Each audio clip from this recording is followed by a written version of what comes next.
quanto? Como é que é? Você quer que, como está atrasado, você quer que diminua a fala? Como é que... Vai ter tempo, você só verificar, Daniel, se vai ter algum tempo dessa chamada. Vai ter, Renato, ou não? Não, eu coloquei ele até 1 hora, né? A gente tinha previsto o evento até às 12, mas também se ultrapassar não tem problema. Eu entro, edito e amplio. Não tem problema nenhum, não. Então, Pode ficar à vontade. Então pode manter a fala, né? Que os palestrantes tinham preparado? Sim, sim. Estamos com eles. Então, ótimo, Daniel. Pode falar o tempo que você tinha se programado. Porque às vezes é ruim a gente reajustar, né? A gente tão acelerado. Não, mas tá tranquilo. Eu, particularmente, tenho dificuldade, que eu falo muito. Nossa, quando eu começo a falar, já era. Quando eu vejo, se alguém não me limita, não, eu falo. Depois do nosso painel tem mais um, não é isso? Isso, tem o painel sobre... E extrajudicial. Isso.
Podemos começar?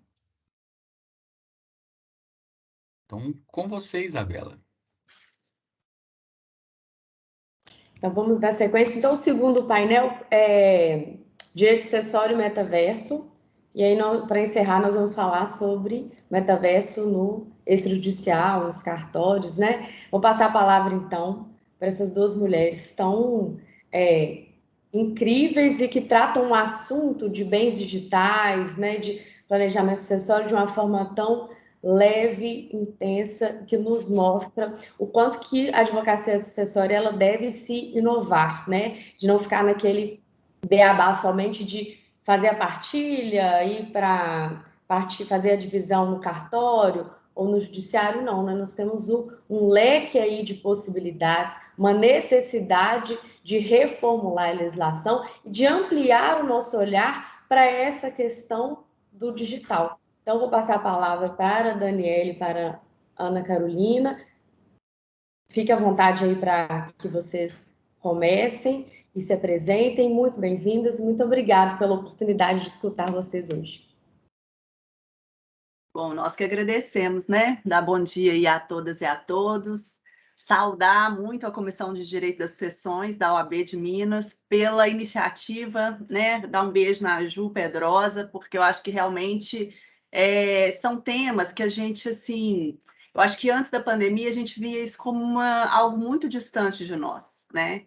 E, de certa forma, com a digitalização da nossa vida, eu acho que essas coisas, ainda às vezes a gente pensa no metaverso como algo, isso, né? Talvez não seja nem para mim, mas realmente é algo que não se pode mais adiar, né? A nossa vida hoje ela não tem mais uma separação rígida do virtual com o analógico, né?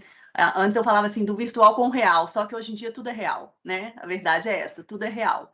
Mas qual é a realidade, né, que a gente está diante dela?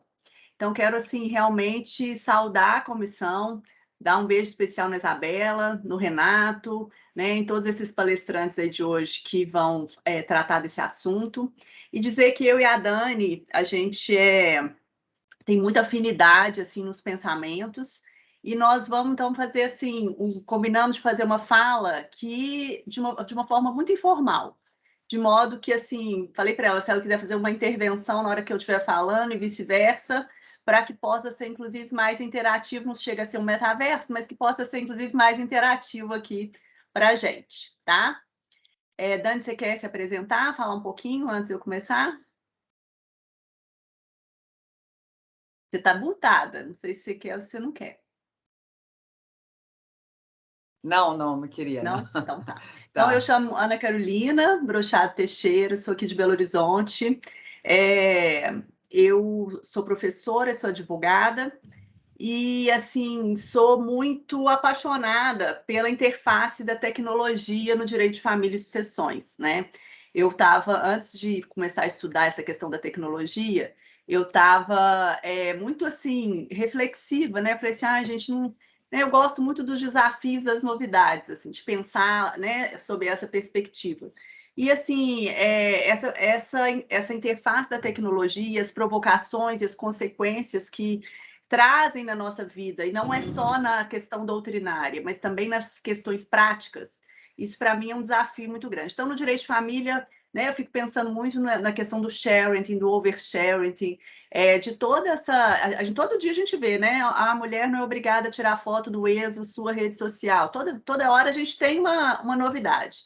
E no direito sucessório, a ideia da herança digital é algo que me encantou assim desde o começo, né?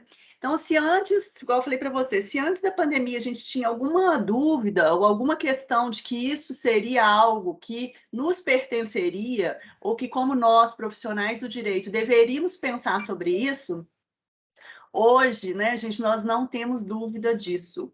Todos nós que estamos aqui temos ativos digitais e precisamos pensar sobre eles. Todos nós que temos um celular, que tiramos fotos, que temos que compramos pela internet, temos ativos digitais que precisamos falar sobre eles, né? Talvez não 100% do pessoal que esteja aqui, mas eu vou falar assim, 97%, tem uma rede social que pode ser monetizada ou não, mas que tem, portanto, um ativo digital e que quer pensar sobre ele.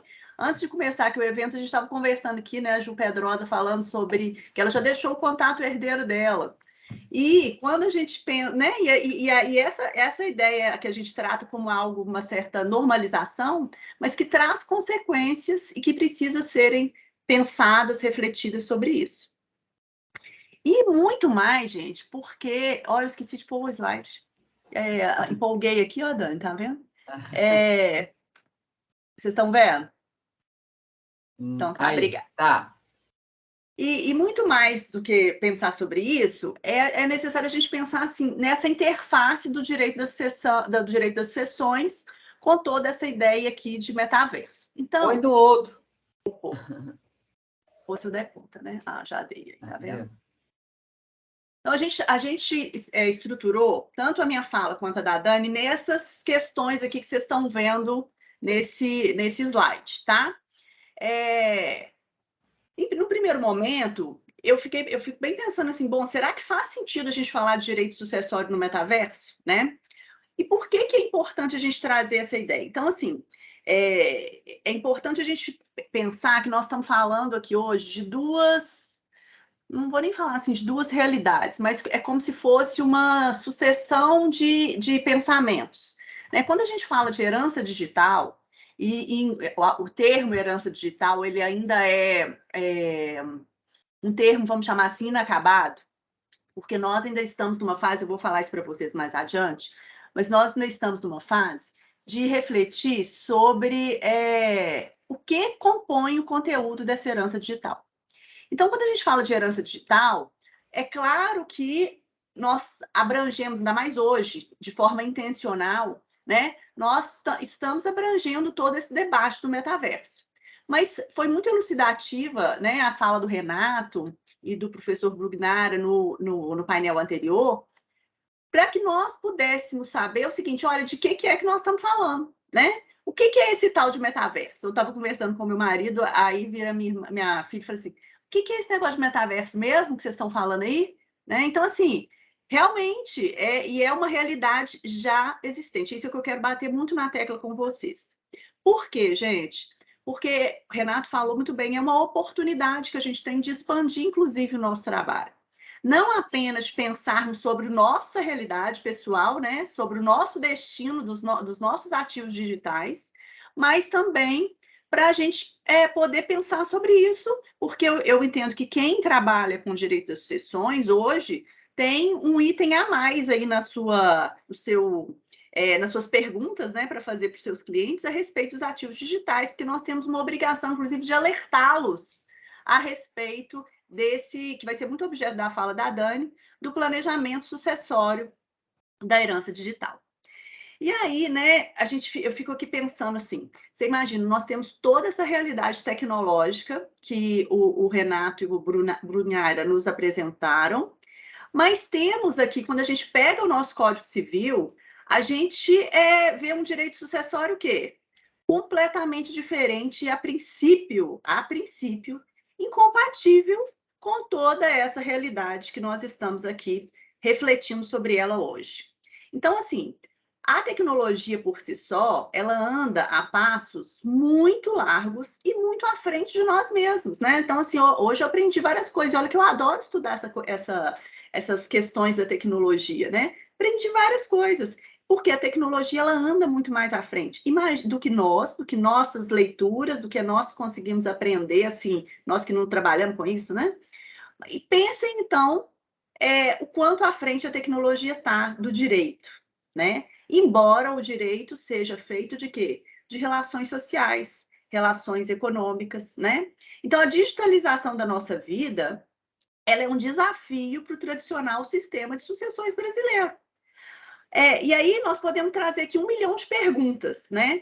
Se de um lado a gente tem um sistema sucessório positivado, vigente desde o século passado, construído num cenário completamente diferente, totalmente analógico, a nossa realidade hoje é uma realidade híbrida, é uma realidade que mescla questões analógicas com questões digitais.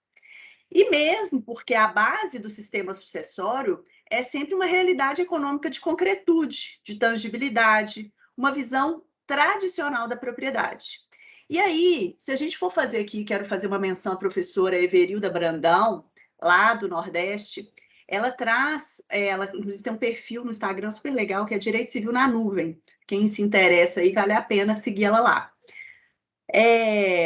Quando a gente fala dessa questão de pensar a propriedade hoje, nós precisamos de aumentar o nosso leque de reflexão. Por quê? Porque a relação da pessoa com os bens é uma relação que mudou muito, né? Eu fui criada, né, num sistema de que meu pai, ela sempre foi valor para a gente o quê? Pensar em bens imóveis, né? Assim, isso é que é o valor.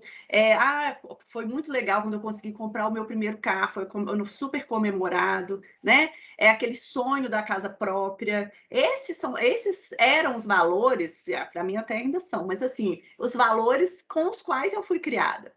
E hoje, a relação da pessoa com as coisas, com os bens, mudou. Porque eu não estou pensando só em ter alguma coisa e me apropriar. Eu quero acessar, né? Eu não compro mais, eu não alugo, por exemplo, um DVD na locadora de filme. O que eu faço? Eu assino Netflix. Eu não compro mais CD. O que eu faço? Eu assino Spotify, né? Se eu preciso de viajar e o que eu penso? Eu vou aqui ver um Airbnb para que eu possa ficar esses dias da minha viagem num ambiente mais caseiro e confortável. A relação das pessoas com os bens está em constante transformação. Então, hoje nós temos uma revolução também dentro do conceito de propriedade, motivada aí pela essa própria interface com a tecnologia, que não necessariamente nos dá uma ideia de apropriação, mas também de acesso. Fato é, gente, que a sociedade mudou, a economia mudou, os bens mudaram, né? Eu não tenho mais hoje uma valoração tão grande apenas com os bens imóveis, né? Hoje nós temos discussão de ponta também no direito de família, questionando, inclusive, o sistema das outorgas conjugais, que é um sistema para proteger a família, é um sistema exatamente para que um dos dois não coloque em risco a integridade patrimonial familiar, mas nós temos bens muito mais valiosos hoje em dia como ações, né, valores mobiliários, como bens digitais, que, nesse caso aqui, estão ensejando uma reflexão sobre esse sistema de outorgas. Quer dizer, talvez seja preciso rever também a partir dessa novidade, dessa transformação da ideia de propriedade e da ideia dos bens em si. E aí, nós nos deparamos, então, com essa ideia de metaverso, com essa ideia dos bens digitais de uma forma geral. Mas nós estamos pensando, assim, nesse novo ambiente virtual em que, né, o Renato, ele deu vários exemplos para a gente poder aqui refletir sobre eles. Ele nos deu exemplos que lá no metaverso nós também temos e estabelecemos novos tipos de relações sociais e econômicas em realidades totalmente virtuais. E esses comportamentos e relações nesse ambiente virtual, que fica aqui para a gente refletir, é o seguinte: essas relações e esses comportamentos, eles geram os mesmos efeitos jurídicos dos comportamentos e das relações analógicas? Se eu pudesse falar assim para vocês que essa é a pergunta que subjaz aqui toda a nossa reflexão. Por quê? Porque se a resposta for positiva, faz todo sentido a gente pensar em direito sucessório no metaverso, né? E se a resposta for negativa, nós vamos precisar de pensar em quais são os efeitos desses comportamentos e dessas relações nesse ambiente completamente virtual. Fato é, gente, que tudo indica que a resposta é positiva, né? Talvez não tenham exatamente os mesmos efeitos, mas nós temos aqui efeitos já conhecidos. Por exemplo, quando a gente fala em avatar, nós estamos falando em projeções da personalidade. Mas quando eu falo, por exemplo, que eu comprei um terreno no metaverso por 4 milhões de dólares, eu tenho um efeito aqui que é bem conhecido e bem similar ao da minha realidade analógica. Ou seja, eu tenho uma situação jurídica patrimonial. Né? Ficou muito conhecida muito noticiado, eu acho que não sei se foi de 2020 ou 2021, de uma pessoa que morreu afogada e deixou perdida, afogada com ela, a chave dos seus criptoativos. Ou seja, se perdeu na água 11 milhões de dólares em criptoativos. Vejam que essas relações são relações que desafiam o direito. Desafiam para nós mesmos, nosso pensamento, a nossa reflexão e o direito. Por quê? Porque nós estamos num ambiente que é um ambiente descentralizado. E eu acho que é por isso tão importante o nosso próximo painel, porque no extrajudicial talvez nós tenhamos algumas respostas para nos ajudar aqui nessa administração ou nessa destinação do nosso patrimônio virtual, né? Então, esse patrimônio virtual, ele é bem importante a gente pensar que ele tem vários desdobramentos, mas que a gente pode aqui segmentar em 3 desdobramentos, né? Nós temos lá também situações jurídicas existenciais, né? Eu pego aqui o avatar como um exemplo dessa projeção da nossa personalidade. Se a gente tem vários avatares, vocês imaginam, a gente tem vários eus, né? No ambiente real, e real já está errado eu falar, no ambiente analógico e no ambiente digital. Eu assisti um filme recentemente, que eu esqueci o nome, sou péssima para guardar nome de filme, que é exatamente uma pessoa que tinha vários problemas de autoestima e etc., mas que era um exímio jogador. Então, onde que ele se realizava? No seu avatar, lá no game, né? E aquilo ali tinha um valor sentimental, pessoal, existencial, mas era de um valor econômico enorme. E nós temos também o nosso patrimônio virtual de cunho econômico, de cunho patrimonial. Nós temos os imóveis lá no metaverso, nós temos os NFTs, que são os tokens não fungíveis. O que são esses NFTs? Eles são certificados de autenticidade para um objeto, que pode ser real ou virtual. Pra vocês terem uma ideia, gente, eu anotei aqui para vocês, nós tivemos um token que foi o mais valioso da história, chama Demerge. Ele foi vendido por 91,8 milhões de dólares. A obra esse NFT foi tão caro que ele tem vários donos. essa compra foi fracionada em 312 mil cotas e foram compradas por 30 mil colecionadores. Veja o valor projetado, portanto, no metaverso. Então, sem dúvida alguma, o direito sucessório ele precisa se adaptar, né? Até porque essa centralidade, né, de controle que existe no nosso direito sucessório analógico, né? Existe um controle estatal aqui através da tributação, por exemplo, e esse controle estatal, os bens digitais, eles desafiam, né, sem dúvida alguma, toda essa ideia. Principalmente esses bens descentralizados, como, por exemplo, os criptoativos, os bitcoins e etc, etc. Pra vocês terem uma ideia, nós temos duas plataformas lá no metaverso que eu quero chamar a atenção, que é Decentraland e Sandbox. Essas duas plataformas, elas concentram as principais negociações de terrenos digitais lá no metaverso. Bastante valiosos, inclusive. E eu fui pesquisar lá nessa Decentraland, que é a plataforma mais famosa. Os termos de uso, eles dizem que as relações econômicas são regidas pelos direitos autorais, vejam bem, em que a titularidade das ferramentas tecnológicas pertencem à própria plataforma. E o que fica para o usuário é o conteúdo elaborado e inserido por ele no ambiente virtual. Então, realmente, nós precisamos de pensar sobre isso, porque nós temos alguns desafios, a Isabela falou sobre a questão dos crimes, etc. Esses desafios também pertencem aqui a nós no direito sucessório, porque essas plataformas estão localizadas aonde, né? Essa ideia toda nós ficamos, por hora, nós podemos ter dúvidas. Será que é uma sucessão internacional que nós estamos diante dela ou não? Né? Eu vou pagar imposto sobre esses terrenos que eu tenho no metaverso, o ITCD, que a Dani vai falar sobre isso, mas aqui no Minas Gerais, onde eu moro, ou não, né? Por isso é que é muito importante a gente ter em mente as teorias, o que se debate hoje sobre herança digital. Hoje nós temos 3 correntes para falar na verdade, 2 correntes mais importantes hoje em dia para falar dessa transmissibilidade da herança digital.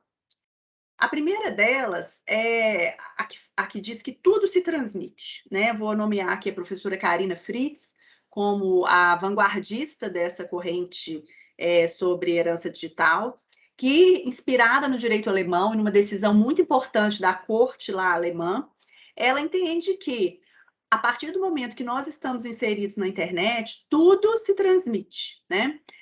Ou seja, tanto as situações patrimoniais, como os exemplos que eu dei aqui para vocês, o NFT, por exemplo, de representativo de um imóvel, ou aqui, né, tirando do metaverso, vamos aqui para nossos bens digitais, que eu já estou achando até fácil, né, pensar fora do metaverso agora, mas assim, por exemplo, um site que eu venha a ter, um e-commerce,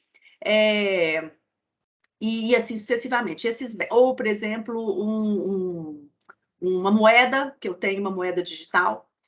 E a professora Karina entende que também que as situações existenciais também devem ser transmitidas, eu até prefiro a palavra acessadas, pelos herdeiros numa sucessão.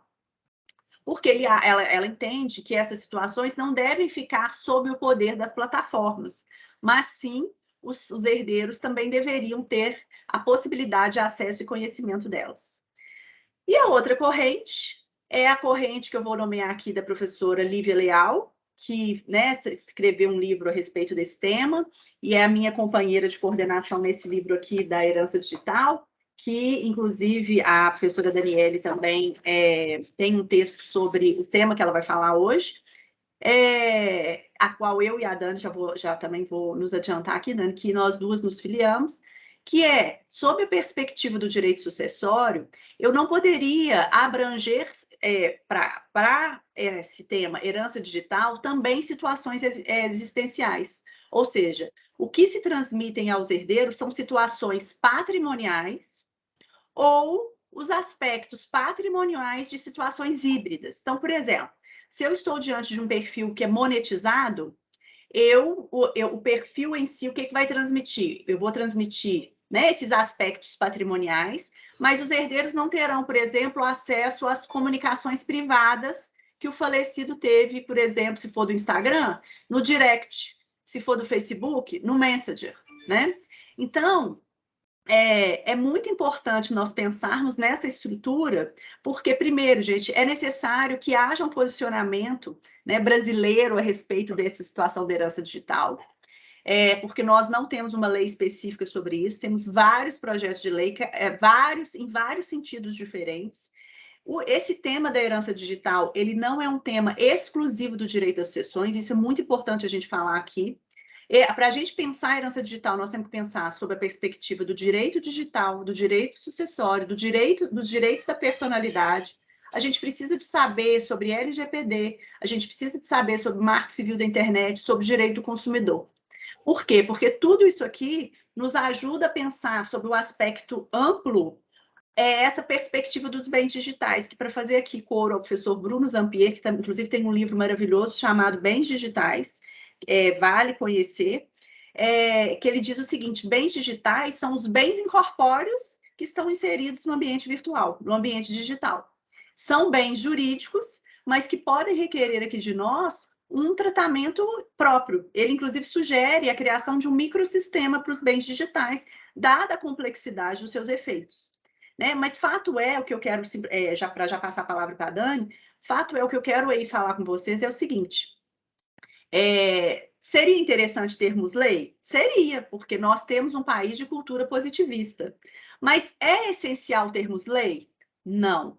Com os instrumentos que nós temos, nós já conseguimos, hoje em dia, tratar desses temas, tratar dessas matérias, através, né, de uma interpretação, de um trabalho de hermenêutica, pensando na natureza dos bens a partir da sua função. Porque, por exemplo, um perfil no Instagram, ele pode ser só um perfil, um blog pessoal, ou ele pode ser um instrumento de trabalho. O mesmo bem, ele pode assumir características diferentes a partir da função que o usuário, o seu titular, dá àquele bem. Então, a partir disso, é que eu, né, assim, sugiro uma chave de leitura para que nós possamos interpretar o direito sucessório no metaverso, fora do metaverso, né, para que nós possamos, então, construir e dar soluções para situações jurídicas desafiadoras que aparecem sempre aí para a gente, seja na nossa vida profissional, seja na nossa vida mesmo pessoal, né? Porque nós, como usuários, também temos que protagonizar esses processos aí nas nossas vidas. Dani, passo para você aí para a gente poder dar continuidade à nossa reflexão. Muito obrigada, viu, gente? Agradecer aí a oportunidade de né, trocar essas ideias aqui com vocês hoje. E eu estou à disposição. Bem, muito obrigada. Carol sempre dando uma aula, né, Isabela? A gente aprendendo sempre um pouco com ela, é sempre muito bom te ouvir. É muito bom. Bem, queria agradecer o convite, né? Para quem não me conhece, sou Daniele Teixeira, e sou amiga e tenho muita alegria de estar aqui também com a Carol, Ana Carolina Brochado Teixeira, com quem tenho vários projetos em conjuntos, e um deles é estudar essa questão dos bens digitais, sucessão e planejamento sucessório. Por isso que eu tenho muita alegria de estar aqui nesse painel com a Isabela. Agradecer a presidente da comissão, Juliana Pedrosa, e a todos que estão organizando. Eu sempre organizei eventos, sei o trabalho que dá, a dinâmica, então agradecer em nome da pessoa da Isabela, agradecer a toda a OAB. Primeiro, também parabenizar pela ousadia do tema, né? É engraçado que na apresentação vieram algumas palavras que assim ficaram para mim, né? Eu sou analógica, isso é presente, é futuro, veio para ficar, ou incertezas? Bem, incertezas, com certeza, eu acho que a gente está trazendo aqui algumas problematizações. Veio para ficar, eu acho que veio. Ainda não tão presente na nossa vida, como disse a Carol, talvez para os nossos filhos, mas o direito realmente, essa questão digital, tira toda a estrutura do direito das sucessões, né? Não é de hoje que o direito das sucessões está precisando se modernizar, ter maior autonomia, e cada vez mais existem contratualizações, né? E os bens digitais trabalham muito nesse sentido, né? De contratualização. Bem, eu separei um pouco a minha fala nesses itens 4, 5, 6, mas, Carol, a hora que, se quiser, dá uma parte aí, por favor, complementando. Bem, por que o planejamento sucessório ele é essencial nessa mudança de paradigmas. E que mudança de paradigmas eu estou falando? A Carol bem falou, mas, por exemplo, a gente, ao falar, o tema do evento é direito sucessório no metaverso. Mas direito sucessório, os pilares de qualquer manual de direito das sucessões, você vai ter o quê? Família e propriedade, gente. É propriedade, não é nem patrimônio. Bem, a família, esse pilar foi totalmente desestruturado, né? Ao vir com a Constituição, a modernização e necessárias, transformações necessárias nas famílias, né? Nós saindo de uma família só, uma família legal, para várias formas de entidades familiares, igualdade entre os cônjuges, igualdade. Então, isso.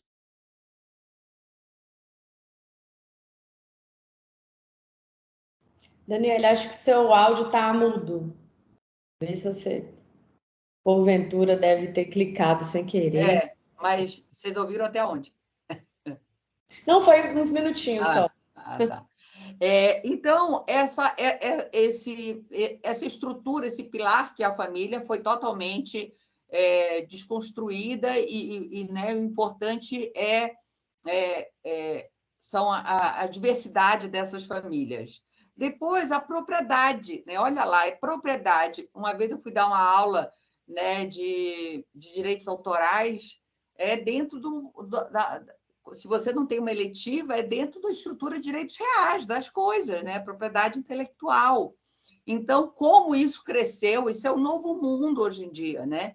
Então, mas dentro dessas estruturas centralizadas do direito, era a propriedade. E ao a gente falar propriedade, porque a riqueza, a materialização de um patrimônio era concretizado, vamos supor assim, materializado em bens imóveis. Aí já foi tendo essa transformação nos últimos 50, 70 anos, para quê? Para bens móveis, né? E os bens digitais. E isso está sendo muito rápido. E temos que nos adequar. E o direito sucessório, ele precisa dessa modernização, não só para entrar nos bens digitais, ele já está precisando exatamente para atender essas novas estruturas patrimoniais e familiares, né? Então, por isso, até por ausência e por esse engessamento do direito sucessório, que tanto teve importância o direito societário atendendo às demandas dessas famílias, dessa sociedade, com transformações dos bens, sendo uma coisa muito mais fluida e assim por diante. Bem, com essa transformação dos bens, né, que teve toda o planejamento sucessório, ele vem atender a gente sair dessa caixinha, né? O que é o planejamento sucessório, gente? Nada mais é que uma organização patrimonial com transmissão de bens visando a sua morte. É um conceito simples que eu dou de planejamento sucessório. E ele tem, por característica, a interdisciplinariedade. Da mesma forma, eu e a Carol, a gente não entende a questão dos microsistemas. O sistema, a gente tem um ordenamento uno e ele tem que ser coerente, né? Nós não estamos mais numa divisão de águas, o meu direito e o teu direito. É uma área de um direito, direitos e deveres comuns, né? Então, a necessidade, o planejamento já tem essa questão dessa interdisciplinariedade, de muito diálogo com não só com outras áreas do direito, tá? Mas com outras áreas, porque isso é um processo, nós estamos na casa da OAB, né? Nós estamos na casa dos advogados. Isso é importante, mais uma vez eu parabenizo a Comissão de Direito das Sucessões a trazer um tema para estar nos capacitando, porque a gente sabe também como isso, a gente vai falar aqui um pouquinho, como é que eu operacionalizo esses bens digitais, que é o próximo item aí que a gente vai estar trabalhando, né? Os desafios dos bens digitais na sucessão. Primeiro, nós vivemos ainda numa sociedade extremamente judicializada. Quem trabalha, quem advoga, sabe que o extrajudicial é a solução. Assim, eu vejo só crescimento, até para desafogar o judiciário, mas, e nem vou estar entrando aí nessa questão, porque vai ter um outro painel que vai explorar isso muito melhor, mas eu sou, assim, totalmente a favor. Gente, o e-notariado, eu acho uma coisa revolucionária. Eu acho que... Como é que a gente vivia sem isso antes, sabe? Então, é essa... Mas olha lá, os processos eletrônicos, a facilidade que foi ocorrendo, só que o direito ele é muito tradicional, ele é muito resistente, e os conceitos de direitos são muito complexos. Então, é muita modernidade ao mesmo tempo para nós. Agora, o que a gente tem que ver que nesse painel aí, desses pilares que foram mudando, essa mudança de paradigma, tá, então já é uma realidade, bem digitais, porque todo mundo tem um celular, gente, né? Eu não tenho, não trabalho com o meu aplicativo, é totalmente, vamos supor, o meu Instagram é pessoal, ou isso, aquilo. Mas todo mundo tem um celular é um computador, tem dados nossos ali a todo momento. Então, isso é sim uma realidade que vai afetar todos nós. Todo mundo tem alguns programas, não só de milhagem, mas a fidelização hoje em dia. Lógico, nada teve uma fala, né? Nada é de graça. Tudo está querendo captar suas informações, seus cadastros e assim por diante.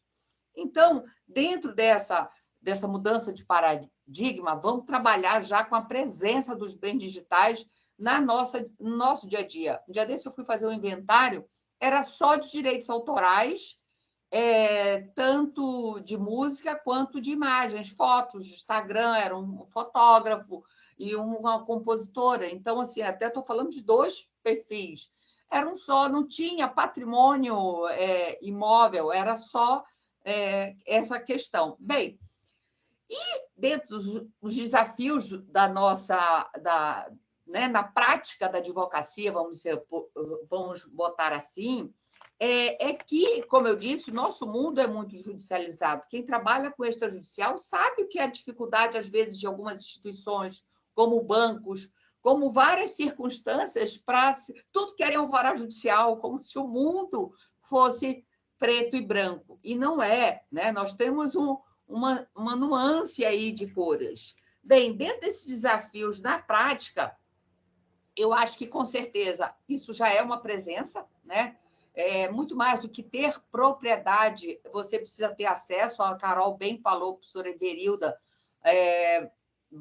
Brandão, ela tem artigos tanto no direito de herança como na arquitetura do planejamento sucessório, falando da importância da desconstrução, né, da propriedade dos bens e muito mais sobre a questão do acesso.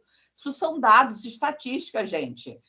Caiu o número de tirar carteiras 10% no estado de São Paulo, ou seja, as pessoas utilizando não querem mais ter o sonho da casa própria, não querem mais ter o sonho do carro. Eu não tenho espaço para ter uma biblioteca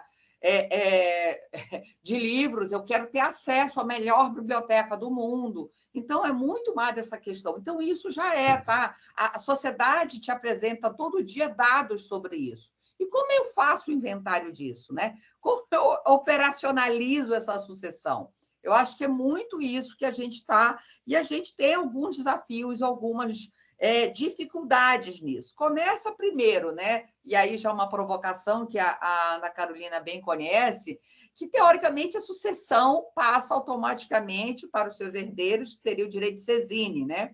Mas o nosso querido colega e amigo Daniel Bucar, ele tem um artigo no livro da Carol, da Ana Carolina Brochado Teixeira, sobre a questão, e ele desafia que no Brasil nós não temos sesine.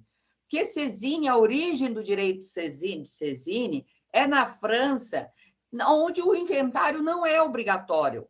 No Brasil, você tendo patrimônio, nós temos que passar por um inventário, que vai ser judicial ou extrajudicial. Eu e a Carol temos trabalhado umas teorias dentro de aplicabilidade de planejamento sucessórios, né, Carol? Que a gente está agilizando e muito com a vontade, e aí está a importância do planejamento sucessório e como ele vindo com uma solução para essa questão dos bens digitais, né? Então, dentro desse desafio, dentro dessas estruturas, primeira coisa no inventário, né? Eu vou lá botar nas primeiras declarações, vamos trabalhar aqui com o judicial, já que... Bem, primeiro, temos sesine ou não? Sobre essa questão que fica à parte, a gente vai ter que ter um inventário, como eu disse, judicial ou extrajudicial. Vamos trabalhar aqui no judicial, que, como eu disse, tem um outro painel. Dentro do judicial, eu vou ter que ter um inventariante, eu vou ter que ter as primeiras declarações, né? Eu estou falando isso bem um beabá, dentro da prática, gente. essa pessoa vai ter acesso a todas essas senhas? Vai ter acesso a contas digitais,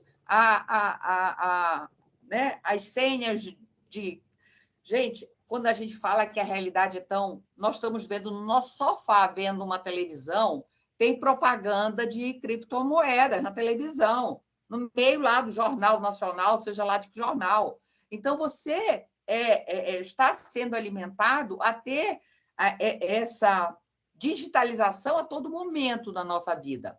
E como o direito das sucessões, que é e precisa ser renovado, como precisa trabalhar? Bem, a gente tem logo a dificuldade de valorizar. Como a gente vai, que valores a gente vai precisar botar, seja nesses bens digitais? Então, a dificuldade da valuation. Muitas vezes nós precisamos de especialistas, de pessoas com conhecimento próprio, que tem... A gente vai utilizar uma valuation da mesma forma que para questões de ações, de empresas, assim, você vai precisar, às vezes, para alguns tipos de... porque quando a gente fala no mundo digitalizado, a gente não está falando, tem X de criptomoedas, a gente tem um potencial, marcas, direitos autorais. Que valores nós vamos botar para isso, né? E isso já que a gente está dentro da situação. Dentro dessa judicialização, como nós falamos também, é muito difícil a gente estar... Quem vai estar requerendo os bens digitais, né? Seriam as mesmas pessoas que têm legitimidade para abrir outros inventários? E a tributação? Como é que vai ser a questão da tributação? Porque quando a gente fala de valores também, da dificuldade de se precificar, né, dessa precificação, porque nós estamos falando desde acessos ao nosso simples celular a bilhões de dólares, gente. Segundo a DAP Radar, são bilhões de dólares no metaverso. Então, realmente, é uma situação muito distante da nossa realidade, mas eu estou buscando dentro da problematização do nosso dia a dia, né? E a tributação? Vai ter tributo? Onde está esse bem, né? Esses bens digitais estão nas nuvens? E qual é a tributação do meu estado? Porque está por aqui? No extrajudicial, nem tudo. A gente tem as limitações, por exemplo, quando envolve menores, quando tem incapazes. Nós não vamos poder ir por este caminho, né? Então, essa questão do ITCMD, tem um artigo, inclusive, acho que do Daniel Bucar e do Caio, aqui também, sobre a questão do ITCMD, né? A gente não sabe nem se pode a competência é nacional, é estadual. Então, são problemas que o judiciário vai ter que estar... São problemas que chegaram e vão estar batendo a nossa porta. E quando a gente fala que tem muito mais incertezas do que seguranças, a gente está trazendo a problematização para vocês. E assim, alguns termos nós temos que nos ajustarmos, que alguns nomes pegam, e de uma forma, às vezes, não correta tecnicamente. Como a Carol falou, ela deu exemplo aí da questão da herança digital, né? O certo seria bens digitais, mas pegou a herança digital e como testamento vital. Seria muito mais correto falar diretrizes antecipadas de vontade, as dadas. O testamento digital. O testamento digital, ele nada mais é do que estar se operacionalizando via digital. Ele não é só de bens digitais. As pessoas, às vezes, alguns nomes levam alguns erros, alguns enganos, né? Então, essa questão... por enquanto, a gente está falando de como chegar a soluções. Lógico que, se eu deixo a minha vontade expressa, eu já estou dando um adiantamento. Se eu consigo organizar, e é por isso que o planejamento sucessório é muito a solução, o caminho. E, mais do que isso, eu quero estar dizendo para vocês quais caminhos dentro do direito sucessório, dentro do planejamento sucessório, eu posso estar utilizando. A gente tem o testamento, com certeza, como um deles. A Juliana Pedrosa falou lá no início que ela já segue, né? Ela tem lá as escolhas dela de herdeiro, né? Como é que chama, Carol, a nomenclatura mesmo lá que se fala? Contato herdeiro. Contato herdeiro, como é que é? No caso, ela quer que fique o memorial, né? É uma visão. para os seus filhos, para os seus netos conhecerem ela, saberem, né, talvez vídeos e assim. Então, assim, o nosso mundo ele está em eterna transformações. Eu não estou aqui mandando ninguém dizer, e tem coisas que nós não tem limites. O mundo, como ele falou lá, né, questões, a tecnologia, ela está tão presente no nosso dia a dia, não só pela possibilidade, eu estou aqui no Rio de Janeiro e estou falando aqui com vocês, mas é muito mais do que isso. Agora, uma percepção que a Carol falou, talvez eu achei bem precisa. A pandemia fez isso nos tornar muito mais conscientes da nossa digitalização, vamos supor assim, né? Porque antes da pandemia a gente nem conhecia Meet, Zoom, esses aplicativos todos de reuniões. Isso veio para ficar. Então, com a questão do metaverso também, isso com certeza cada vez mais vai estar sendo aplicado. Mas a gente tem desde a questão a solucionar, desde os dados do meu celular, quem eu quero que tenha acesso, será que eu quero que os meus filhos, como ela sugeriu a questão que entende a professora Karine Fritz, que deixa com os familiares, será que eu quero que os meus herdeiros necessários, no caso os meus filhos, tenham acesso a conversas, a particularidades minhas do meu celular? Não. E não adianta dizer leva comigo, não, porque não é a questão só do botar o celular no caixão, mas sim todas as minhas fotos, isso.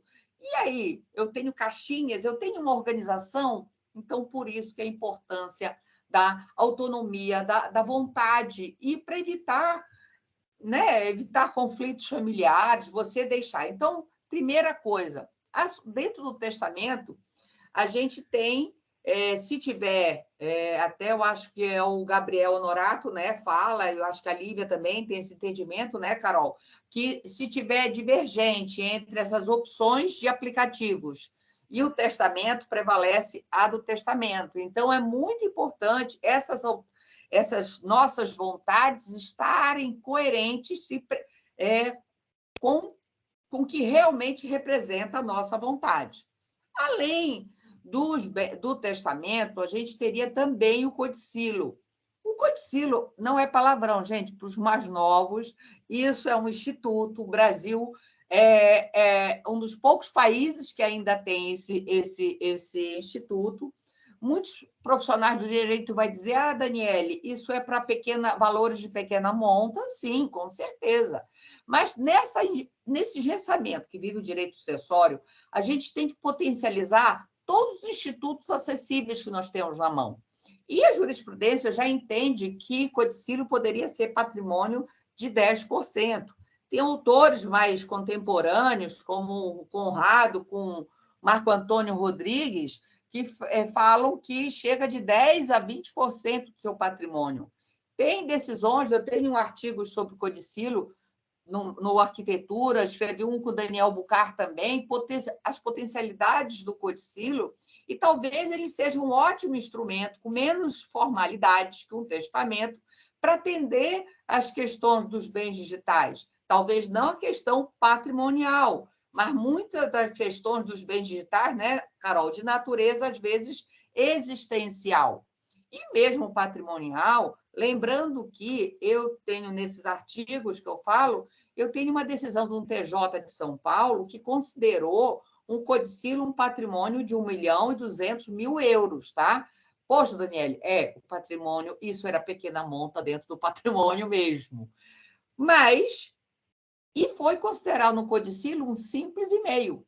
Um e-mail foi interpretado como um codicílio nesse entendimento, nessa ação. Bem, com tudo isso, a gente quer dizer que, por mais que a gente precisa, porque os bens digitais nos tiram da casinha, né? Tem que tirar, tem que provocar, nós já temos que mudar esse direito das sucessões, está com muito mais autonomia, mas nós também temos cláusulas que a gente, né, que nós não podemos ultrapassar. Então, até onde os nossos limites em contratualizações ou não.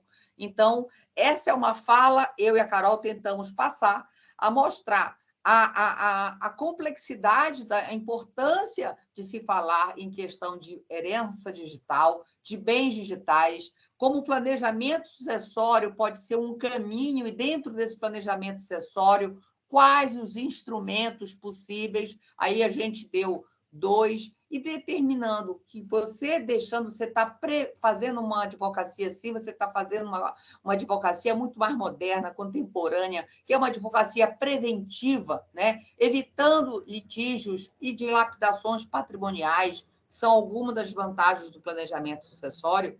Então, eu acho que a antecipação, a vontade, nós não estamos mais no momento de briga, de litígios, não é mais um bom advogado, aquele que é bom de briga, e sim buscar, inclusive quando houver esses conflitos, técnicas como a mediação e assim por diante. Nós temos que ser rápidos, e aí o painel ágeis, né? E claros nas nossas vontades, e buscar instrumentos que venham a dar um pouco de segurança jurídica dentro desse mundo de inseguranças e incertezas, a qual nós vivemos.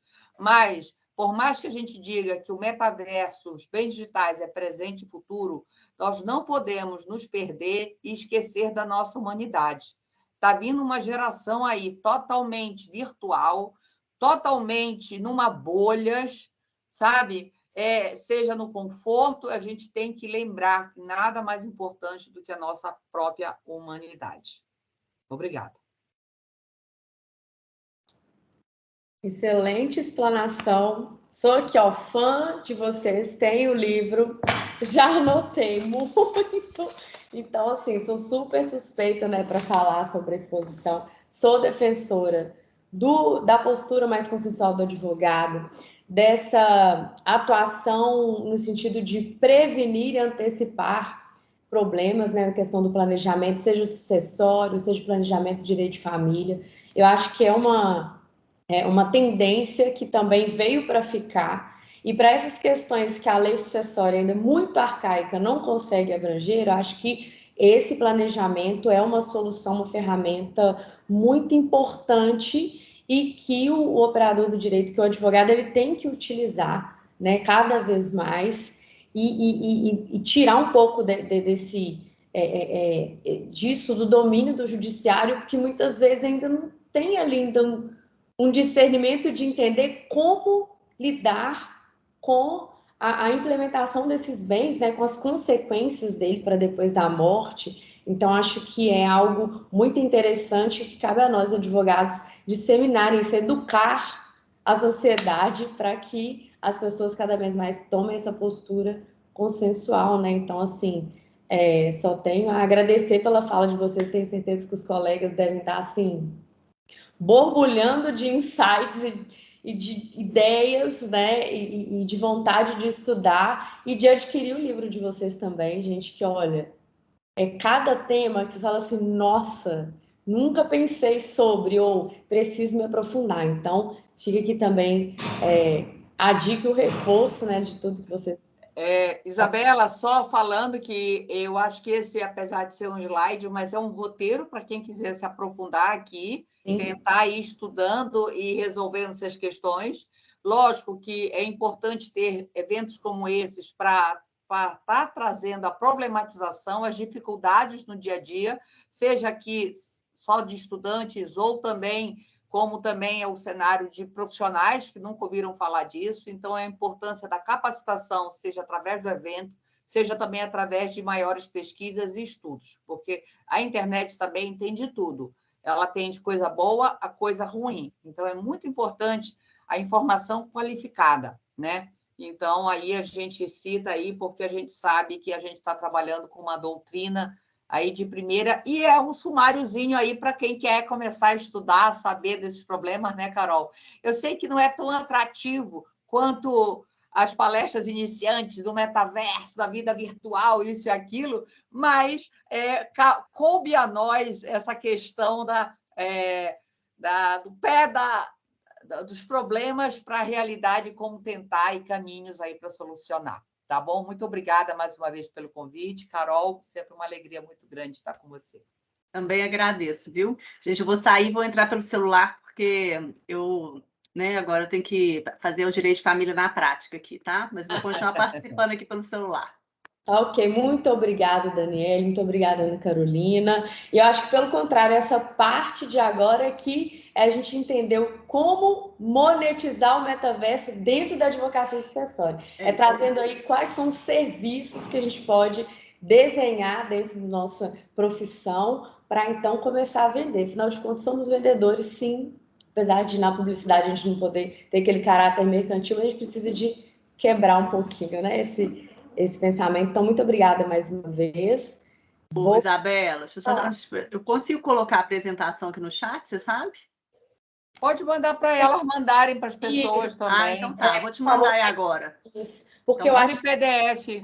Isso, em um link, eu não sei se tem como disponibilizar, mas a gente verifica como que seria viável. Tá, joia. Obrigada, gente. Nós que agradecemos. Então, para finalizar o nosso evento hoje, que está tão incrível, passar a palavra para o S. Mansur, que vai tratar aí de como o metaverso ele pode adentrar, se está sendo utilizado ou não nos cartórios.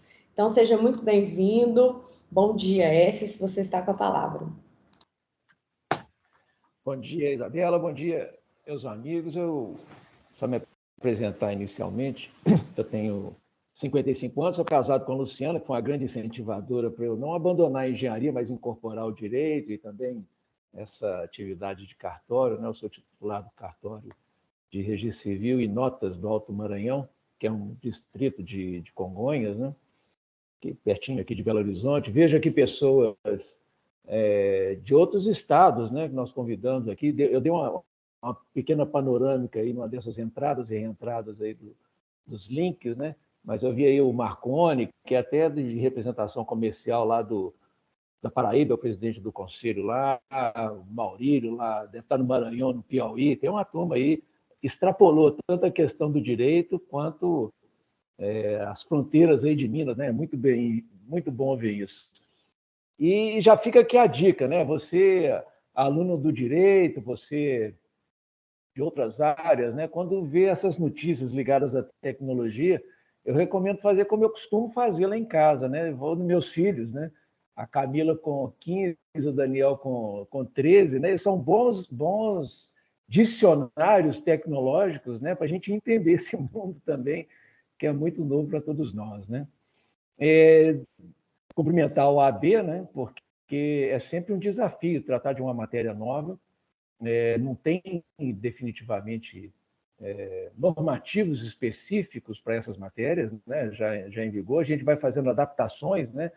Do conjunto normativo nacional, algumas referências, às vezes até de outros países, mas, enfim, é o que a gente tem de instrumento no direito para ir dando segurança jurídica, tanto para as pessoas que procuram cartório, como todo esse coletivo que está aqui hoje, né, para os seus clientes. E fica aqui o lembrete, né? Eu e vocês, ou seja, todos nós, morreremos, né? Não são só os parentes dos clientes, dos advogados das sucessões que morrem, não, nós também morreremos, né? E essas questões, elas, claro que virão à tona e queremos saber, afinal de contas, com quem ficam os bens e, poxa, tanta palavra aqui muito firme, né? Muito bem balizada juridicamente, apontando para essas questões das sucessões. Eu queria destacar aqui algumas coisas que foram ditas. Primeiro aqui, já convidando todos para ir lá no cartório tomar um café, vai ser uma benção. Aproveita antes que o professor Everson feche os cartórios, né? Então, vocês já estão todos convidados para poder tomar um cafezinho comigo lá, vai ser sempre um prazer. Legal essa conversa do Renato, hein, que, né, na etimologia da palavra, né, esse metaverso, ou seja, não é um universo apenas, né, não é o universo, são várias outras opções, né? Isso leva a gente até a pensar a conversa de Jesus 2000 anos atrás, lá com seus apóstolos, com seus discípulos, com aquelas multidões, falando do reino dele, as pessoas acostumadas apenas com aquilo que elas viam e desejavam e tinham o entendimento, como é que compreenderiam uma coisa que elas não conseguiam ver exatamente, né? Quanto mais agora, com tecnologias e bitcoins e etc., né? A Daniele, acho que foi a Daniele que falou que essa questão dos valores, e esse é um ponto central da conversa, né? que cruza qualquer que seja a tecnologia, qualquer que seja o meio judicial ou extrajudicial para discutir, quais são os valores, né, que nós damos às coisas. Não vou nem dizer com relação às pessoas, né, mas as relações familiares, as relações dos amigos, as relações profissionais, mas os valores que nós damos às coisas, né? Então, quem disse que o ouro tem esse valor, quem disse que o dólar tem esse valor, quem disse que o Bitcoin tem esse valor, seja o Ethereum ou qualquer outra criptomoeda, né? Quem disse que aquele terreno virtual, quem disse que aquilo tem determinado valor, né? E a Ana Carolina também, uma coisa muito legal que ela chama atenção, e vale sim essa reflexão para, independentemente do que nós estejamos tratando, é muito importante não esquecermos da nossa humanidade, né? E a humanidade inclui isso que nós falamos aqui, que eu falei que logo no começo, que todos nós morreríamos. Existe essa finitude do ser, né? Transcende até os nossos próprios desejos. Bom, tem notícias boas e notícias ruins, né? Por exemplo, provavelmente nós não vamos encontrar o PJE no metaverso, né? Alguns vão considerar isso aí um alívio. Mas, de qualquer forma, nós precisamos entender que existem patrimônios, né, sendo comercializados, produzidos, gerados nesse universo que não é palpável, não é tangível imediatamente aos nossos olhos, aos nossos costumes, e merecem, sim, uma análise nossa, né? Eu vi aqui falar muito de avatar, né? O avatar pode ser, inclusive, um simples login, não é mesmo? Como é que você vai acessar aquele seu patrimônio digital, aquele seu patrimônio virtual? E eu não vi, pelo menos eu não consegui ver uma análise, por exemplo, de uma figura que eu vejo que é muito importante nisso, que é um gatekeeper, né, que nós falamos, né, que é essa figura que fica exatamente nessa interface entre o real e o virtual, né? Alguns vão chamar de oráculo, ou o porteiro, né? É o porteiro, ele que fica nessa porta, fica nessa fresta, fica nessa brecha entre o que é o real, o nosso dia a dia, as nossas experiências pessoais, corpóreas, e aquilo que é o virtual. Porque essa pessoa é que vai dizer que aquilo realmente tem valor, que aquilo realmente existe. O cartório, vejam, eu fui investido pelo Tribunal de Justiça para dar fé pública, né? Assim como várias outras autoridades investidas em lei, né? Ou através da nossa legislação. E essa figura, que não tem uma regulamentação a quem seria esse cidadão, ou essa entidade, ou essa empresa, é que vai dar essa validade. Óbvio, aquilo lá existe sim, né? Para vocês terem uma ideia, tem uma empresa, eu não vou aqui falar o nome, isso aqui está sendo gravado e pode ser usado contra nós, mas tem uma empresa aqui no Brasil que ela promove, né, a comercialização de imóveis virtuais. Ela criou os imóveis virtuais. Então, ela parece que também faz esse papel desse porteiro, desse gatekeeper, desse oráculo, né? E interessante, ela já pegou nessa tokenização, e me parece até um pouco equivocada a solução que eles deram, mas enfim.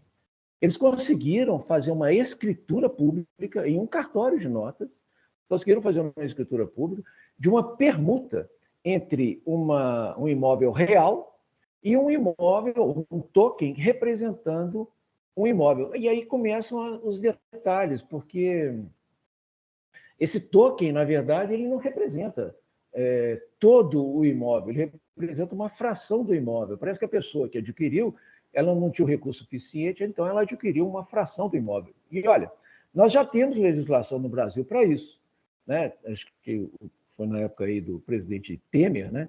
Houve uma coisa que é comum em outros países, né? Que é o compartilhamento da propriedade, né? Da propriedade imóvel. Não sei se vocês conhecem isso, acredito que sim. E você pode adquirir uma fração de um imóvel e escolher, inclusive, as datas que você quer utilizar aquele imóvel. Então, você não quer mais comprar um imóvel na praia, você quer 1 semana, 2 semanas, 3 semanas desse imóvel. E você faz a escritura e registra em cartório, e você vai ter esse percentual. Então, veja, nós já temos um arranjo legal que poderia suprir, né, esse ajuste que está sendo feito na comercialização de uma fração de um imóvel. Mas no registro, no cartório de registro de imóveis, o que está lá registrado, que eu vi desse processo, é a permuta integral. Tanto que isso levou o Tribunal de Justiça do Rio Grande do Sul a editar um provimento agora, recente isso, não sei se foi começo de 2022, final de 2021, baseado nesse tipo de incômodo, como não seria a palavra mais correta, dessas dúvidas, né, dessas inseguranças, dessas incertezas, né, que estavam gerando para os cartórios que iam lavrar, que estavam sendo procurados para lavrar essas escrituras, né, de como operacionalizar isso, como dar segurança jurídica para as partes envolvidas, né? E o tribunal determinou, né, aprovou um provimento que traz algumas coisas interessantes do tipo, pode ser feito, né? Pode ser feito sim, mas primeiro tem que haver uma paridade entre o valor que está sendo permutado, do imóvel que está sendo permutado, e aqueles tokens, já foi falado aqui, né, dos tokens não fungíveis, né? NFT, em inglês, mas enfim. Havia uma paridade de valores, né, para que afastasse essa possibilidade de um engodo, né, de um engano do negócio que estaria sendo feito. Então, parece também que o tribunal não entendeu que aquele caso específico não era uma permuta integral de todo o imóvel e todo o imóvel real para uma parte do imóvel virtual. Apesar do cartório de registro de imóveis ter feito referência aos códigos hash e os apontamentos digitais desse token não fungível e constar em observação, que para mim é uma novidade também, o cartório de registro colocar observações na matrícula, né? Observações apontando o que seria essa propriedade virtual. E aí vem a questão, a propriedade virtual, seja ela 100% ou seja ela só uma fração. Primeiro ponto, a fração, ela guarda proporção ao todo do imóvel, ou seja, se eu tenho um imóvel, ele pode ser fracionado em 10 pedaços de 10%, e a garantia de que esses 10% serão só 10% mesmo e não serão depois multiplicados, né, o que a gente chama da garantia da não duplicidade, né, ou do fracionamento controlado. Porque isso vai ter implicação depois, tanto para a pessoa que está adquirindo esse token, quanto o próprio proprietário do imóvel real. Outra, esse imóvel real, ele vai passar a ser propriedade de quem? Dessa empresa que faz essa comercialização dos tokens? Me parece que sim, pelo menos diante do cartório de registro de imóveis. Mas estaria vinculado a um token não fungível. Esse token não fungível, ele pode ser vendido? Para vender o token não fungível, precisa passar no cartório de registro de imóveis? Me parece que não. Aí não precisaria de escritura, não precisaria nada disso. Então, seria alguém, né? Então, a Isabela tem lá um token não fungível, tem um NFT de uma parcela de um imóvel e ela resolve vender para o Everson. Ela vende para o Everson. Veja, nós deixamos aqui de lado uma relação baseada em um bem de raiz, né, no direito real, não é isso? Nós abandonamos ou ficamos à margem do direito real, mas nós temos uma segurança do direito obrigacional, tanto da empresa, como entre, nesse exemplo, o Everson com a Isabela nessa compra e venda de um token não fungível que está sendo comercializado lá no metaverso, né? E qual a garantia disso? Quem vai estabelecer esses parâmetros? Então, esse momento que nós estamos vivendo, eu vejo assim, muito positivo, porque está sendo construído. E aí a importância de estar aqui a OAB, com pessoas da academia, né, professores e alunos, né, porque aí sim a gente consegue desenvolver quais seriam os parâmetros, se não leis, mas pelo menos parâmetros aceitáveis para uma convivência nesse metaverso, né? Gente, a coisa é tão interessante, e volto a dizer, vale a pena a observação dos filhos. Ah, não tem filho, vai para os netos. Tem neto também não, vai para o sobrinho, dá um jeito. Porque vocês vão ver nisso que a Isabela, que a Daniele falou dos valores, né? O valor que as pessoas que usam o metaverso, por exemplo, em jogos, e compram roupas, ou compram uniformes, ou compram paramentos, né, para os seus avatares, aquilo tem um valor de comércio, aquilo é pago, né? Ou porque você atingiu créditos, ou porque efetivamente foi monetizado e você adquire isso. E existe um valor, olha, a roupa do outro avatar, ela é mais cara do que a minha, e eu quero aquela outra roupa. Olha que coisa interessante, você leva a perspectiva da economia, né, da carência, né, quando você incorpora a carência, isso a gente vê muito no Bitcoin, né, você incorpora a noção da carência para estabelecer valores a serem comercializados pelas pessoas. E aí nós vamos caminhar para que, no caso da morte, que é certa, morre quem? Morre a pessoa ou morre o personagem, morre o avatar, né?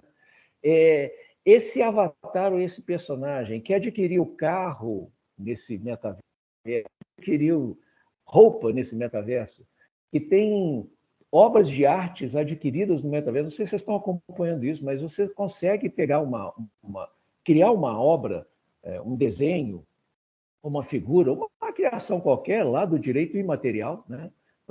E com direito autoral, você consegue criar isso e comercializá-lo no metaverso. E a compra é feita com moedas que não necessariamente as reais. Mas como é que o cidadão, então, ele consegue ter esse dinheiro, ter essa ferramenta de troca lá dentro do metaverso? É como se fosse uma casa de câmbio mesmo. Existem as empresas que elas fazem esse câmbio do real para o dólar, não é? Se você vai viajar para a América do Norte, do real para o euro, se você vai para a Europa, existe também a possibilidade de você trocar a moeda corrente, controlada aí pelos bancos centrais, e o presidente do Banco Central brasileiro ontem deu uma declaração interessante, meio que ele vê com muita simpatia essa liberdade, vamos dizer assim, dessa monetização do metaverso, mas então você consegue adquirir, com o seu patrimônio real, você consegue adquirir bitcoins, que são aceitos, né, como meios de pagamento nesse metaverso, sem problema nenhum, sem maiores dificuldades. Mas a pessoa, então, ela morre. Para quem que vai ficar? Alguém falou aqui, por exemplo, do ITCD, ou ITCMD, né? Como é que vai ser o recolhimento desse tributo? Olha, se a pessoa morre, ela tem ali um patrimônio a ser inventariado, né? No cartório a gente já vai direto nisso. Quem são as partes, né? Quem é a pessoa que faleceu, quem são os herdeiros, né? Qual é a relação, quais são os direitos, né, que desses herdeiros têm à luz do nosso Código Civil, e qual é o patrimônio, qual é o inventário. Então, é um livro, é uma caixa de som, é uma cafeteira, é um carro, é um navio, é um avião, é uma fazenda, qual é o patrimônio a ser inventariado. E a legislação também ela é muito tranquila, ela vai dizer que o que é inventariado são bens e direitos. Então, se é uma casa, um bem de raiz, não é isso? Não tem maior dificuldade. Onde que vai recolher o imposto disso? A legislação também ela é muito tranquila. Se é um imóvel, né, você vai recolher naquele estado da federação, o ITCMD é um imposto estadual, no estado da federação onde está localizado aquele imóvel. Não tem maior dificuldade com relação a isso. Mas e se não é um imóvel? Se é dinheiro no banco, se é um quadro, se é um carro, também não tem problema nenhum. Isso vai ser recolhido onde estiver sendo tramitado, onde estiver sendo desenrolado ou realizado o inventário. É em Minas Gerais? Dificuldade não, vai recolher em Minas Gerais. Mas e se é um patrimônio, se é um lote no metaverso? Essa seria a pergunta. Talvez uma solução caminhasse para um conforto que o STF deu na semana passada, retrasada, né, consolidando o entendimento de que os estados não podem cobrar ITCMD sobre bens imóveis em outros países, que dirá, então, um bem imóvel no metaverso. Né? Então, assim, fica muito tranquilo também que não teria nem tributação em cima disso. Então, certamente, o Estado vai providenciar uma forma, não tenho dúvida, né, de tentar abraçar essa questão da tributação de patrimônio no metaverso. Né? Também foi dito aqui uma coisa importante. E a intimidade? Né? E o direito ao esquecimento, que a gente bate tanto no mundo real, e agora no mundo virtual a gente quer falar do direito ao se lembrar, né? Você quer ser lembrado, né? Foram vários exemplos aqui, alguém disse aqui, de a pessoa enterrada e ao lado existe ali uma forma de você acessar falas, né? Alguns trechos, fotos, imagens, né, daquela pessoa. Mas e as senhas? Né? E as conversas? Existe ou não existe?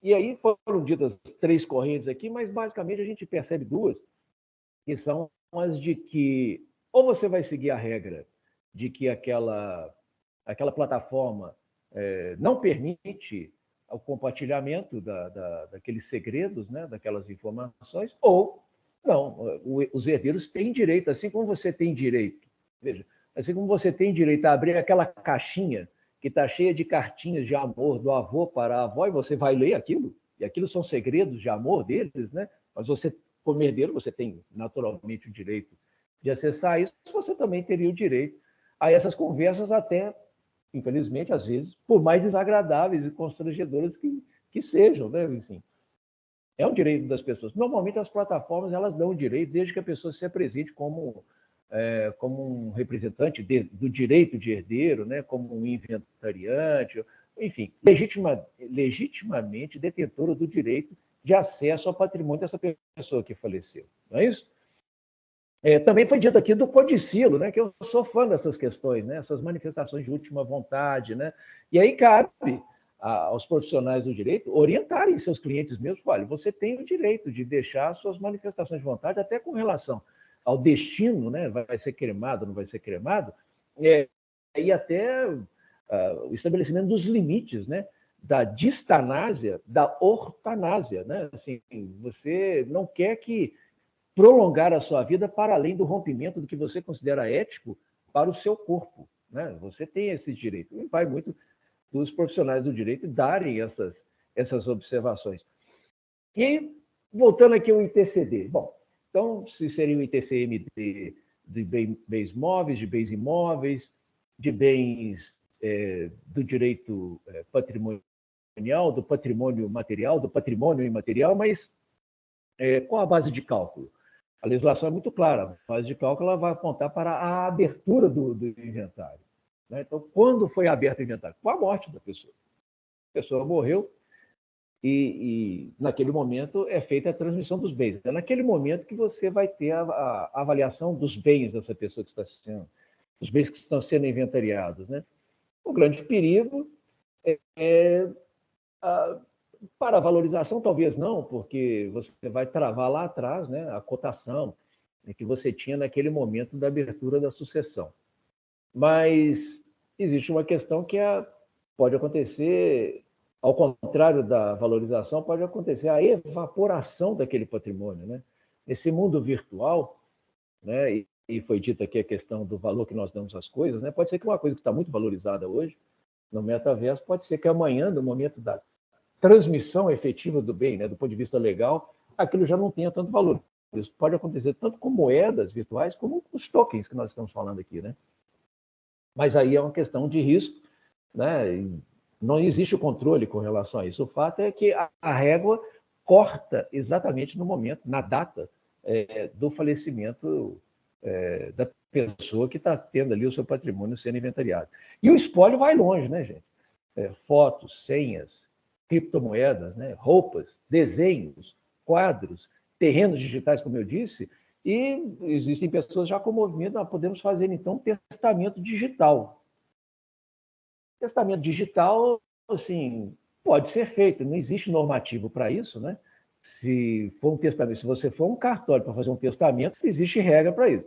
Mas nada impede que seja criado em uma determinada plataforma que a pessoa detentora daquele patrimônio virtual ali no metaverso, ela decida, olha, quando eu morrer, né, isso aqui fica selado, e aí o gerente, administrador, o gestor aqui desse espaço virtual, ele tem o direito, ele tem o dever de abrir, né, e dar publicidade, publicizar as minhas decisões com relação à partilha. Então, a roupa do boneco tal vai ficar para o meu filho ou para a minha filha, esse terreno vai ficar para a esposa, não tem problema nenhum.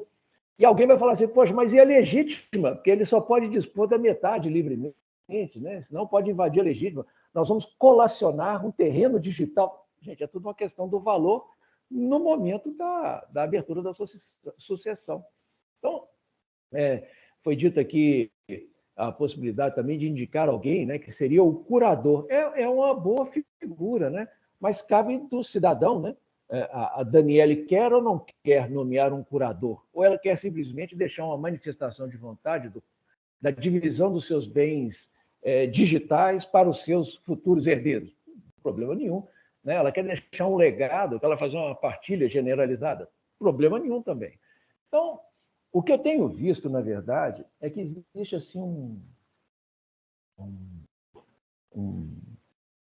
como existe um desconhecimento de muitos termos técnicos, né? Falamos alguns poucos aqui, hein? Ouvi aqui de blockchain, não falando de smart contracts. Isso é um negócio maravilhoso, smart contracts, né? Que você tem os pagamentos, contrato de pagamento, contrato de acesso digital a alguns serviços, né? Você tem o asset tokens, igual eu falei aqui desse token que representa uma fração de um imóvel, pode representar todo o imóvel, né? Isso é maravilhoso, essa questão desses smart tokens, esses contratos que nós temos no dia a dia, né? Nas nossas operações bancárias, etc. A gente já convive com isso, às vezes imaginando que nem tem nome, né? Mas a grande questão fica isso, né? Voltando aqui ao início da minha fala, a questão da fé pública. Queremos ou não queremos ter fé pública nesse espaço do metaverso? Porque está em aberto isso, né? Queremos ou não queremos uma padronização desse metaverso? É uma opção que o legislador aqui brasileiro pode ter. Mas eu fico muito, assim, confortável, né, de saber que, por mais que a legislação tente abraçar é uma necessidade, é uma carência, é uma dúvida, é uma grande interrogação que nós temos. E isso incomoda muito no direito, porque o direito quer dar a solução, né? Não incomoda muito a área da tecnologia, que gosta, a dúvida é um grande estimulante, né? Mas não temos todas as respostas. E o bacana é que, pelo fato de não termos todas as respostas, nós podemos construí-las, né? Então, aqui, de novo, é maravilhoso ver a OAB se apresentando com essa discussão, porque isso está sendo construído agora. E, olha, eu formei em engenharia muito novo, depois eu fui para o direito, mas eu não me esqueço de uma conversa que eu tive, eu tinha 7 anos de idade, eu tenho 55. Eu tinha 7 anos de idade, isso foi em 74. Eu lembro o local e a hora, de tardezinha, a hora não, de tardezinha, jogando bola na rua, numa época que a gente podia jogar bola na rua em Belo Horizonte, rua inclinada, não sei como é que a gente fazia isso. E um colega meu, era final de ano, já estava de férias, um amiguinho meu de rua. Ah, pois é, porque eu pedi para o meu pai para ele me dar um negócio aí que você joga na televisão. E eu falei, mas isso não existe. Existe sim, tem um negócio aí que você liga lá na televisão e tal e joga. Eu falei, não existe. E eu bati firme que não existe. Cheguei em casa, contei para meu pai, contei lá em casa que não tinha esse negócio. Adivinha meu presente de Natal? Foi um telejogo. Ninguém aqui vai saber o que é telejogo. Talvez assim, os bem das antigas vai saber. O telejogo é o bisavô do Atari. Você pensa bem onde é que nós estamos. Eu sei que quando eu ganhei isso de Natal, eu disse para mim mesmo, lá nos meus 7 anos de idade, eu não posso limitar, eu não posso duvidar, eu não posso desacreditar daquilo que eu não conheço, especialmente em se tratando de coisas assim, eu não tinha esse nome na cabeça, né? Mas hoje eu entendo, especialmente se tratando de coisas tecnológicas, que elas são frutos da imaginação, dessa capacidade que Deus deu para o homem para poder sonhar e operacionalizar esses desejos, né? Então, assim, é maravilhoso isso, e é muito bom que a gente esteja aqui hoje concluindo que não temos uma conclusão. Concluindo com a certeza de que não temos certeza de nada, né? E que nós podemos, sim, aqui, né, estar alertas, né, ao que fazer, como fazer, dentro dessa limitação do domínio do conhecimento desse metaverso, ou destes metaversos. Hein? Já pensou? Eu falei aqui de colocar... Você já pensou em colocar um cartório no metaverso? Alguém cria outro metaverso. Esse metaverso que nós não entendemos exatamente, não dominamos exatamente, e daí a sua riqueza, ele não está limitado ao que eu acredito, a Isabela, a Daniela, o Maurício, ou quem quer que seja, acredite.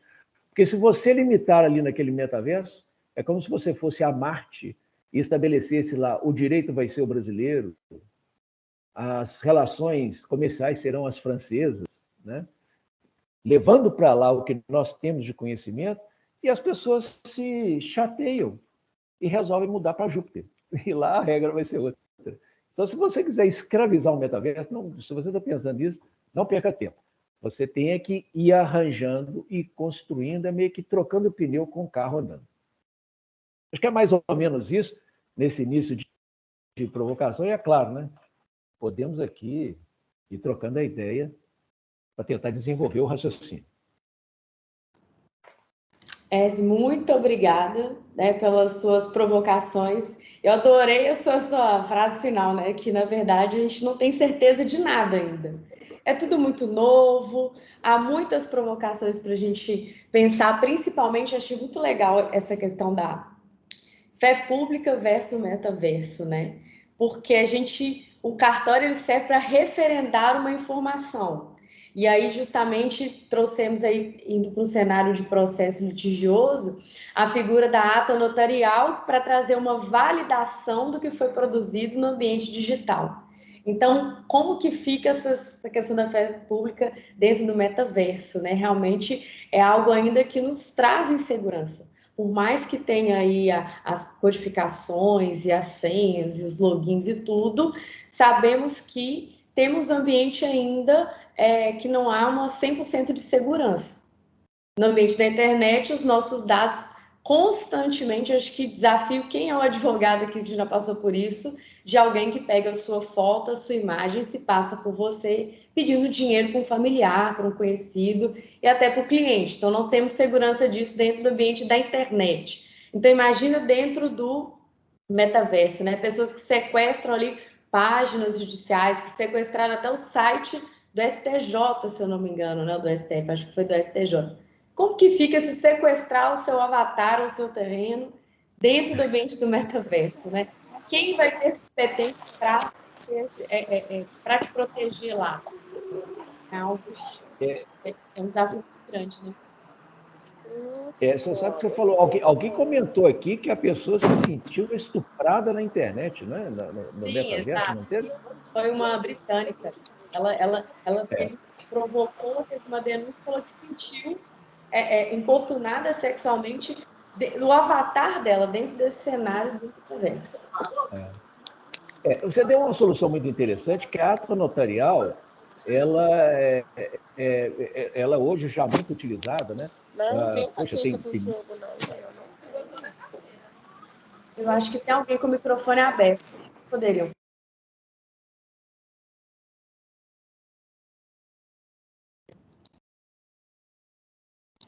Se o seu microfone está fechado, pode abrir.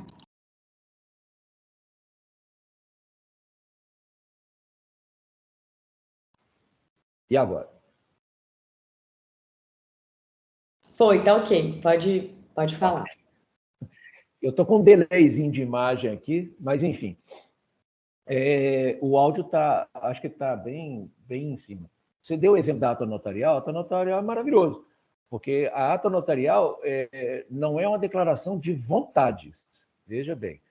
A escritura pública, eu vou dizer, olha, fulano esteve aqui no cartório, né? E o fulano é solteiro, casado, eu vou qualificar os fulano, e ele e o ciclano, qualifica o cidadão, me disseram que o fulano vendeu um imóvel para o ciclano, o imóvel é tal, matrícula tal, não sei o que, não é isso? Nós vamos descrever pelo valor de tanto, para pagar de tal jeito, e junto lá um mundaréu de certidões, e olha, gente, vocês não fiquem chateados com o cartório, não, que é uma obrigação da lei, tá? A gente só segue o que a lei manda e fica pedindo certidão, e não para de pedir documento, mas é porque a gente pede a certidão que a lei exige. Quando chega a certidão, ela te conta uma história, fala, não, preciso de outro documento agora. Mas é tudo que a lei exige, não é vontade. Cartório não tem vontade nenhuma. Discricionariedade dele é zero. Está ali só para cumprir o que a lei e dar a fé pública, igual a Isabela está falando. Viu? Já fica aqui a minha defesa aqui da atividade cartorária. Mas, então, na escritura é a manifestação da vontade. Tá? Na ata notarial, não.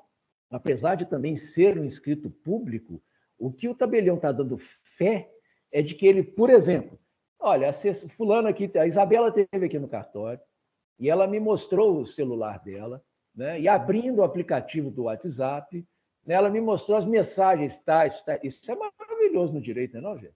A pessoa manda mensagem no WhatsApp, acha que não, isso é só um WhatsApp, tadinho. Aquilo ali é uma prova fenomenal hoje em dia, né?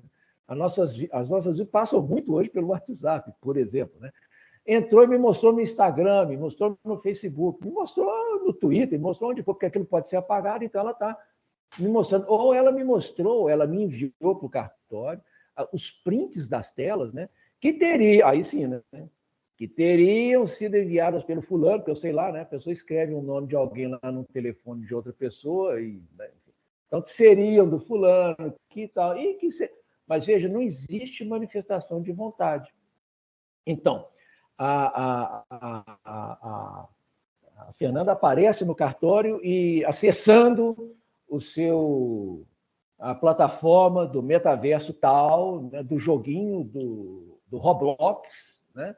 E lá mostrou que tinha uma roupa verde, amarela, azul, tal, não sei o quê, e você pode printar e colocar na ata notarial, né? Colorido se quiser, pode colocar aquilo, isso tudo vai virar meio de prova, não tem dificuldade nenhuma. Se é meio de prova para uma ação que está sendo discutida, uma relação comercial, um divórcio, um desentendimento qualquer, né, obrigacional, e você está juntando a ata notarial com meio de prova, também pode servir como meio de prova para um inventário, não existe dificuldade nenhuma com relação a isso. O CPC não fez nenhuma limitação a qual tipo de prova a ata notarial se prestaria, né? Então, certamente, a ata notarial serve muito nesse momento que nós estamos vivendo, sem uma ferramenta definitiva acobertada aí por esse sistema registral brasileiro, né?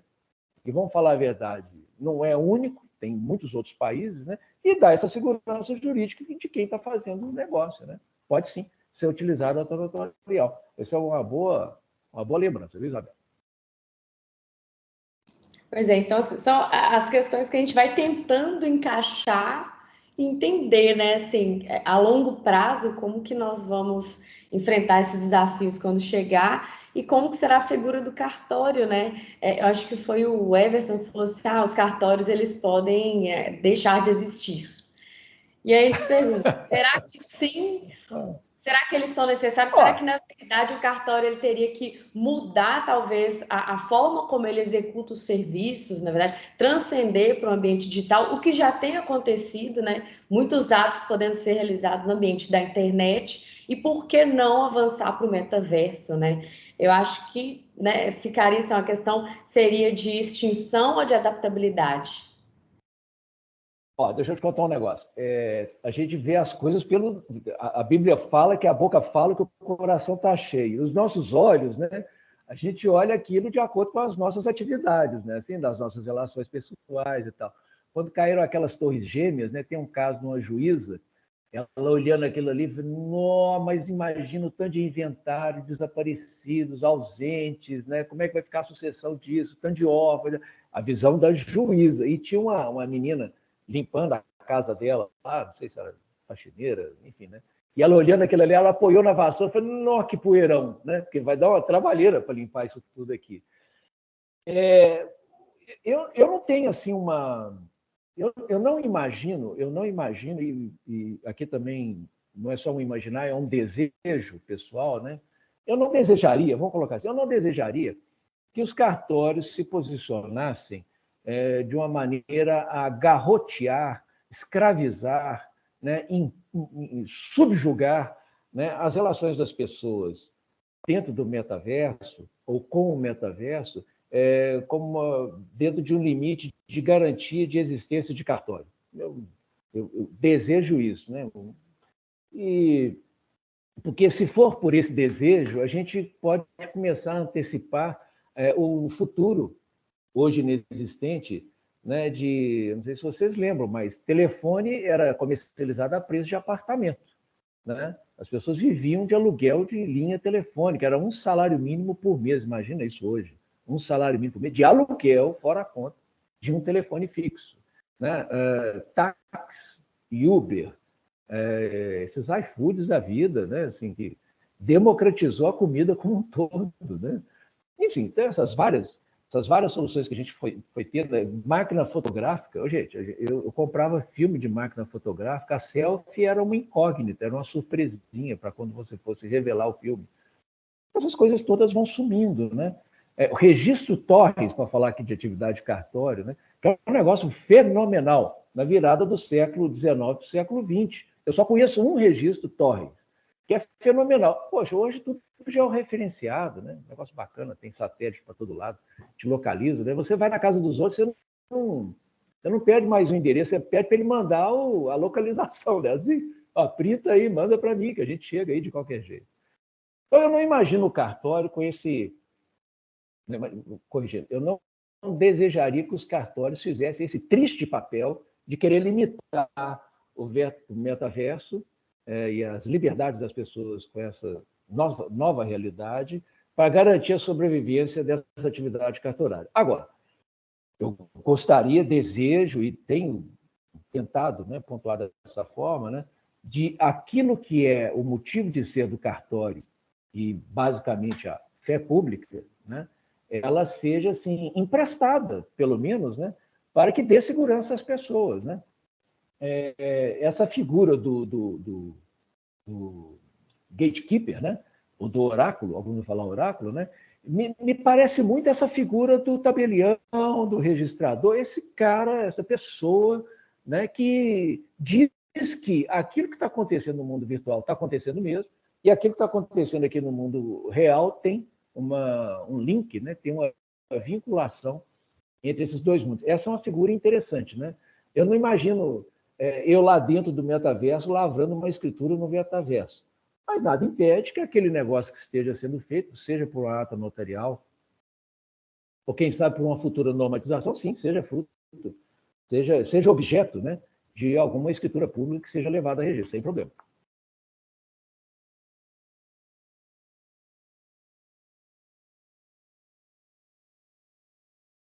Você tem que marcar. Desligar o microfone, Isa.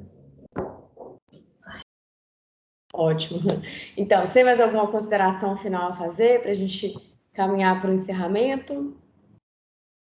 Olha, da minha parte, gente, é isso. Eu vou repetir o que eu disse. Fico muito feliz de ver a OAB, né, que é o ambiente do direito, né, a OAB se debruçando, se expondo perigosamente em um mundo que ela não conhece. Não é a OAB que não conhece, ninguém conhece exatamente. Né? Então, Não, mas é um ato de coragem. É um novo... É um ato de coragem. Né? E falaram de filmes aqui, eu queria sugerir um, e ele não é só para o metaverso, não. Eu acho que ele é até uma crítica muito boa para nós mesmos, com relação, às vezes, à nossa alienação do mundo real. De novo, aqui não vai nenhum preconceito negativo em relação à pessoa ter alguma atividade no mundo virtual, mas a alienação do mundo real nas próprias redes sociais, Instagram, Facebook, etc. O filme chama Substitutos. Eu não sei se vocês já viram, alguém já viu. E é um filme bom. O ator é aquele Bruce Willis. Cara, é um filme assim instigante. Se você vê-lo, você assisti-lo, com esse olhar de como é que será que eu hoje estou me comportando, talvez ajude a gente até a se comportar para o futuro e orientar os nossos filhos. Né? Então fica esse convite aí. Excelente dica. Onde que ele final, parabéns ao AB. E obrigado pelo convite. Imagina. Onde que ele está disponível? Numa dessas plataformas do metaverso. Não, ele está aqui. Onde é que eu assisti? Eu assisti num desses. Acho que é Apple. Tá vendo? Mas Netflix deve ter. É Substitutos que chama. Então, ótimo. Foi lá, Substitutos com o Bruce Willis. Vale a pena, é legal o filme. Tá ok. Muito obrigada pela sua explanação, pelas suas reflexões. Eu quero agradecer a presença de todos e convidar, perguntar, né, se o Renato, a Priscila, a Michele, se vocês querem dar, né, a mensagem final de vocês, para a gente declarar encerrado o evento. Bem, agora já boa tarde. Eu queria também agradecer aqui a presença de todo mundo. Mudei meu cenário, tá vendo? Mudei meu cenário. Agradecer aqui a presença de... Tema, né? Tá no tema. Eu conversei também com o Everson. Falei assim, Everson, por que toda a gente fala de metaverso é sempre azul e roxo? Não sei, depois eu vou pensar nas paletas das cores aí, o que tem a ver. A inovação, né? Remete a isso, é psicologia. Assim, eu queria agradecer todo mundo aqui a respeito, e eu já tinha cantado aqui uma pedra para Juliana, né? Porque lá, vocês viram bem, não foi eu que fiz a arte, vocês viram bem que lá estava escrito primeira resenha, né? Sobre o metaverso e o direito sucessório. Isso significa, ou pode significar, que a gente terá aí outros encontros. Espero que sim. Vamos ver isso aí mais para frente, mas de todo jeito já agradeço a todos vocês por terem ficado aqui conosco, agradeço os nossos palestrantes, né? É sempre uma novidade aqui, são as percepções que a gente tem sobre algo que realmente ainda não é tão palpável assim.